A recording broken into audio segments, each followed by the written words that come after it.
ചിലർ വാക്കുകൾ കൊണ്ടും ചിലർ പ്രവൃത്തി കൊണ്ടും ചിലർ മൗനം കൊണ്ടും വേദനിപ്പിക്കുന്നു. എന്നാൽ ഏറ്റവും വലിയ വേദന നമ്മൾ അവരെ വളരെയധികം വിലമതിക്കുമ്പോൾ ആരെങ്കിലും നമ്മെ അവഗണിക്കുന്നു എന്നതാണ്. നിങ്ങളുടെ മനസ്സ് ഒരു കാന്തമാണ്. അനുഗ്രഹങ്ങളെക്കുറിച്ച് ചിന്തിക്കുമ്പോൾ നിങ്ങൾ അനുഗ്രഹങ്ങളെ ആകർഷിക്കുന്നു. പ്രശ്നങ്ങളെക്കുറിച്ച് ചിന്തിക്കുമ്പോൾ നിങ്ങൾ പ്രശ്നങ്ങളെ ആകർഷിക്കുന്നു. എല്ലായ്പ്പോഴും നല്ല ചിന്തകൾ വളർത്തിയെടുക്കുകയും പോസിറ്റീവായി തുടരുകയും ചെയ്യുക. 3 തരം ആളുകളെ ഒരിക്കലും മറക്കരുത്. നിങ്ങളുടെ പ്രയാസകരമായ സമയങ്ങളിൽ നിങ്ങളെ സഹായിച്ചവർ, നിങ്ങളുടെ പ്രയാസകരമായ സമയങ്ങളിൽ നിങ്ങളെ ഉപേക്ഷിച്ചവർ, നിങ്ങളെ ബുദ്ധിമുട്ടുള്ള സമയങ്ങളിൽ ആരാണ് തള്ളിക്കളഞ്ഞത്? ജീവിതത്തിൽ എന്തൊക്കെ ഉണ്ടായാലും ഒന്നിലും തൃപ്തി വരാത്തവരാണ് നമ്മൾ. നമ്മുടെ ജീവിതം മറ്റുള്ളവരുടേതുമായി താരതമ്യം ചെയ്യുമ്പോൾ മനസ്സിൻ്റെ സ്വസ്ഥത നഷ്ടപ്പെടുന്നു. നമ്മൾ എത്ര ശ്രമിച്ചാലും അവരാകാൻ നമുക്കോ നമ്മളാകാൻ അവർക്കോ കഴിയില്ല എന്നതാണ് യാഥാർത്ഥ്യം. എത്ര കാലത്തെ പരിചയമുണ്ട് എന്നതിലല്ല കാര്യം, എത്രത്തോളം പരസ്പരം മനസ്സിലാക്കാൻ കഴിഞ്ഞു എന്നതാണ് പ്രധാനം. കൊടുക്കാൻ ശീലിച്ചവർക്കെല്ലാം ധാരാളം ഉള്ളതുകൊണ്ടല്ല, മറിച്ച് ഒന്നുമില്ലായ്മയുടെ വിഷമം എങ്ങനെയാണെന്ന് അറിയാവുന്നതുകൊണ്ടാണ്. നമ്മുടെ ദേഷ്യത്തിന് ചിലപ്പോൾ മിനിറ്റുകൾ മാത്രമായിരിക്കാം ആയുസ്സ്. ദേഷ്യത്തിൽ പറയുന്ന വാക്കുകൾ, ചെയ്യുന്ന അബദ്ധങ്ങൾ, എടുക്കുന്ന തീരുമാനങ്ങൾ, ഇതിനൊക്കെ ഒരു ആയുസ്സിൻ്റെ വലിപ്പം ഉണ്ടായെന്ന് വരാം.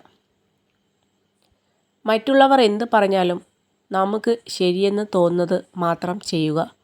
കാരണം അനന്തരഫലങ്ങൾ നേരിടേണ്ടതും നമ്മൾ തന്നെയാണ്. നല്ല സ്വഭാവത്തിന് സൗന്ദര്യത്തിൻ്റെ അഭാവം നികത്താൻ കഴിയും. എന്നാൽ സൗന്ദര്യത്തിനൊരിക്കലും നല്ല സ്വഭാവത്തിന് പകരം വയ്ക്കാൻ കഴിയില്ല.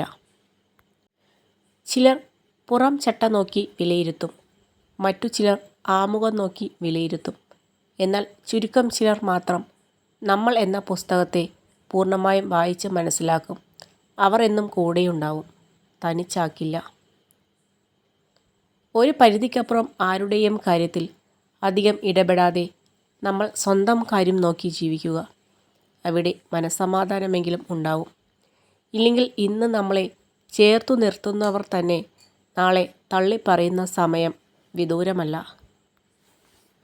നടന്നു കയറുന്ന ചവിട്ടുപടികളിൽ ഒരാളുടെയും കണ്ണുനീറില്ലെന്ന് ഉറപ്പുവരുത്തണം.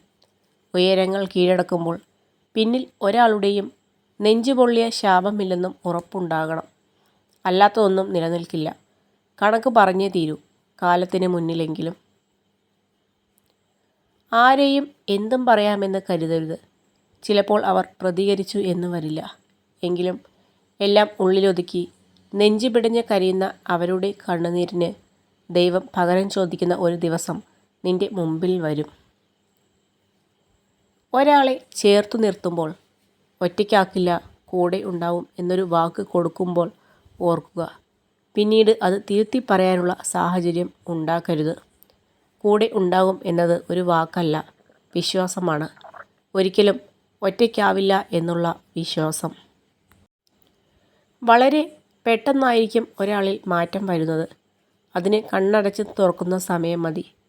ഒരുപാട് മിണ്ടിയിരുന്ന ചിലർ പിന്നെ മിണ്ടാതെയാവും. ഒരു നേരം നമ്മളെ കാണാതിരുന്നപ്പോൾ സങ്കടപ്പെട്ടിരുന്നവർ നമ്മളെപ്പോലും മറന്നുപോകും. അതൊക്കെ മാറ്റത്തിൻ്റെ ഒരു ഭാഗമാണ്. മനസ്സിലാക്കേണ്ട സമയത്ത് മനസ്സിലാക്കണം. ചേർത്തു പിടിക്കേണ്ട സമയത്ത് ചേർത്തു പിടിക്കുക തന്നെ വേണം. സ്നേഹിക്കേണ്ട സമയത്ത് സ്നേഹിക്കണം. അല്ലെങ്കിൽ ആവശ്യം കഴിഞ്ഞ് കിട്ടുന്ന എന്തിനും മൂല്യം ഉണ്ടാവുകയില്ല.